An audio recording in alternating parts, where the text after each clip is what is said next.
वर्तमान जहाँ पाणीपाग विभाग पक्षर सूचना मिलूची 5 तारिख जाए राज्यर विभिन्न जिलागुड़िक प्रबलरू अति प्रबल वर्षा एवं वज्रपात सह घड़घड़ी वर्षार संभावना रही। तेबे एने संपूर्ण खबर जानीपारे भिडियोटी को शेष पर्यंत देखा सहित भिडियोटी को गोटे लाइक करी चैनलटी को सब्सक्राइब करी आम सहित एमती जोड़ी होई रुहंतु। तेबे चलंतु खबर उपरे नजर पकाइबा।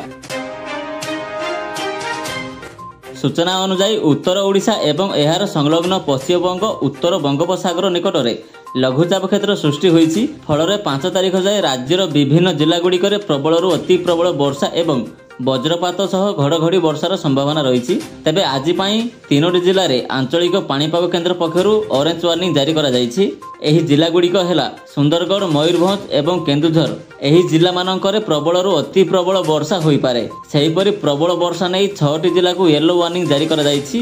जिलागुड़िक हेला बरगढ़, अनुगुल, झारसुगुड़ा, ढेंकानाल, देवगढ़ और संबलपुर। एथिसह समुद्र अशांत थिबारु समुद्र भितर को जीवाकू मत्स्यजीवी को मना करा जायछि।